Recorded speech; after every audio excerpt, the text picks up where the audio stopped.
"For the kingdom of heaven is like a landowner who went out early in the morning to hire labourers for his vineyard. After agreeing with the labourers for the usual daily wage, he sent them into his vineyard. When he went out about 9 o'clock, he saw others standing idle in the marketplace. And he said to them, 'You also go into the vineyard, and I will pay you whatever is right.' So they went. When he went out again about noon and about 3 o'clock, he did the same. And about 5 o'clock he went out and found others standing around. And he said to them, 'Why are you standing here idle all day?' They said to him, 'Because no one has hired us.' He said to them, 'You also go into the vineyard.' When evening came, the owner of the vineyard said to his manager, 'Call the labourers and give them their pay, beginning with the last and then going to the first.' When those hired about 5 o'clock came, each of them received the usual daily wage. Now, when the first came, they thought they would receive more, but each of them also received the usual daily wage.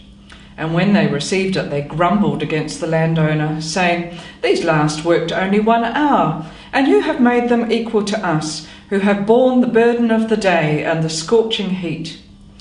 But he replied to one of them, 'Friend, I am doing you no wrong.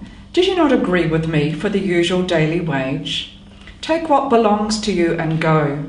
I choose to give to this last the same as I give to you. Am I not allowed to do what I choose with what belongs to me? Or are you envious because I am generous?'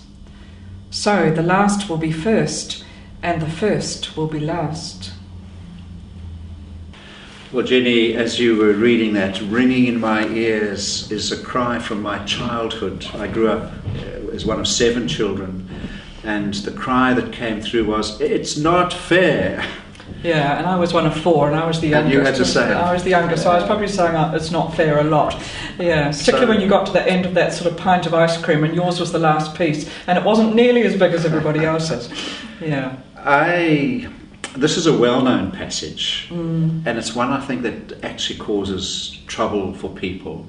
And I wonder if we should look at it, first of all, from the disciples' point of view, and then secondly, try and see what God is involved in, and just sort of tease it out a little bit there. Because it's interesting to see the context, to actually find out who Jesus is talking to when he's using this parable. And it's interesting that in the chapter before, he's actually been talking to the disciples. Yeah. And dear old Peter's actually been saying, "Look, actually we've given up a lot for you, you know," and almost like what's in it for us when you're beginning to talk about the cost of this gospel and going to the cross and everything, and we've given up a lot. But I think even just a few verses before that, there's that little incident where the children are brought to Jesus and the disciples try and push them away, almost as if this is our patch. We don't want you intruding. And I wonder, those two things, Peter saying, what's in it for us, and pushing the children away, gives a context for this, which is, I mean, it's a lovely parable depending on when you started work. Yes, I mean, if you started at 5 o'clock in the evening, I mean, you've still got a family to feed, and presumably you've been worrying all day about what you're going to do. But I suppose also for those who have been on the go all day, fresh people coming in at 5 o'clock would actually help.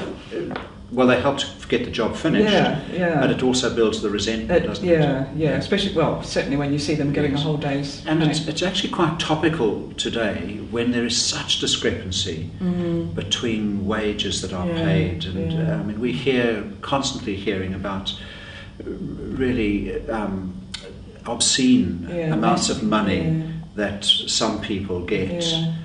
And you wonder how it can possibly be justified, actually. And I think we do work, we're so aware of sort of scarce jobs and scarce pay and everything, and I think it's very easy to be in that sort of mindset of just looking out for number one and just focusing on it. But it's interesting that this is even addressed to those who are inside the church, if you like, the insiders who are. And we know we had all this lovely sort of one-upmanship among the disciples. So there's still, I suppose that's encouraging for us. They were still that sort of very human and that sort of worrying about, what's in it for us. And so if we flip over and just think a bit about why Jesus told the parable from God's perspective, we have this really amazing generosity of God, that my kingdom is open. Yes. And that's, when you think of children, they want absolute justice, they want absolute fairness, so it's got to be cut into absolutely equal portions. But here you get this sort of running over, the abundance, the mercy that's just pouring over. Which is the grace of God, isn't it? Yes. And I suppose, those wonderful hymns that we sing about God's grace, and we talk about God's grace. Yes, and we tend to focus on the enoughness rather than thinking we don't have to worry about this. God's taking away the concern. God will provide what's needed. Indeed, I'm connecting with the parable of the prodigal son, where the grace and the older brother was very much like that, very similar. Yes. Well, there's lots to think about in there, and lots to challenge. Yeah.